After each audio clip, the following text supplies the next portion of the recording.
Episode dibuka dengan Hong Doksu, seorang perempuan yang menyamar sebagai laki-laki untuk mengungkap kebenaran di masa lalunya. Sini dia terlibat dengan perjudian memperebutkan sertifikat merah untuk menjadi pemagang di Yongchonro. Doksu punya trik tersendiri dalam memainkan dadu. Di sini Doksu menang ya guys. Jadi Doksu yang memiliki sertifikat merah. Tiba-tiba petugas polisi datang, terus Doksu kabur.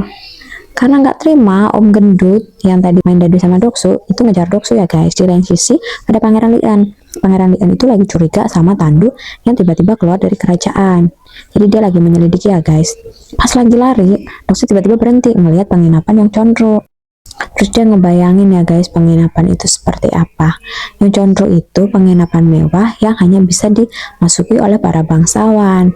Di sana disediakan makanan enak, tempat yang nyaman, terus tempat spa gitu. Kalau di era dulu tuh hanya orang-orang berkuasa yang bisa menikmati ya guys ya. Pas lagi enak-enak ngelamun, tiba-tiba Doksu nggak sadar kalau misalkan temennya itu lagi ditawan sama Om Gendut. Nah, Om Gendut tetap minta sertifikat merahnya itu dibalikin. Terjadilah negosiasi di antara mereka. Pas temannya udah lepas, Doksu menyuruh temannya untuk kabur.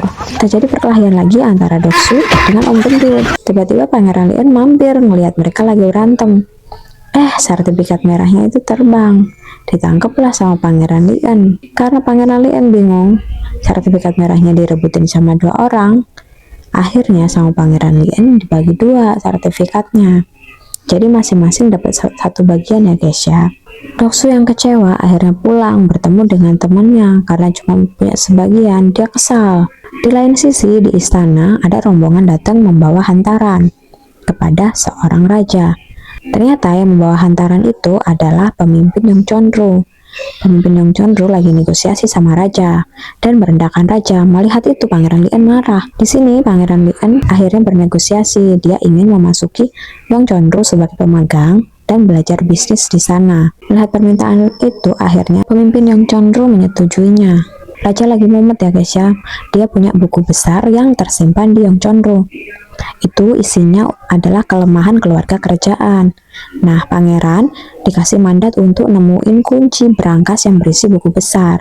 Jadi kuncinya itu ada dua bagian ya guys. Ini ada mbak-mbak lagi mandi megang kunci berangkas guys. Ternyata mbak-mbak ini adalah Hong Doksu.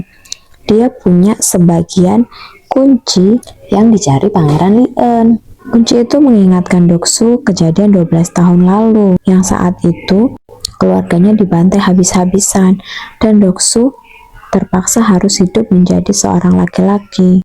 Jadi ayah Doksu memotong rambut Doksu dan menyerahkan kunci dan menyuruh Doksu untuk menjaganya dan jangan sampai hilang. Pas lagi lari, tangan Doksu nyangkut di kayu dan akhirnya luka dan sampai sekarang masih membekas ya guys lukanya. Balik lagi, Doksu nggak kehabisan ide. Dia ngepalsuin sertifikat merah dan sama persis ya guys sertifikat merahnya. Pas malamnya lagi siap-siap, ibu Doksu datang ngasih Doksu makanan, kemudian memberikan pesan bahwa Doksu jangan sampai mengungkap jati dirinya. Pas hari H, banyak ibu-ibu bangsawannya lagi ngantri mau nyoba es emas.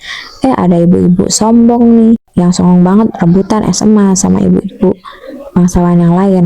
Nah, Doksu punya ide buat ngerjain ibu-ibu yang sombong. Disitulah dia ketemu sama Kusura yang nanti bakal jadi teman satu timnya. Pas lagi ngantri, tiba-tiba Doksu ketemu sama Chon Junhwa.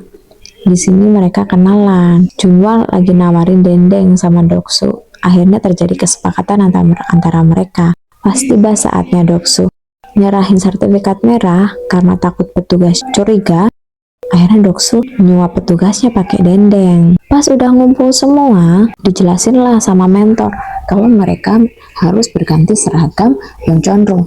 Nah, pas lagi pada mau ganti seragam, tiba-tiba nggak sengaja Lian itu ngeliat kunci yang ada di balik baju Doksu. Doksu inget dong sama Lian pas waktu malam itu. Di lain sisi, si Kusura sama Chon Junhwa juga lagi ribut. Mereka ternyata bajunya tertukar. Akhirnya berempat ini ribut semua.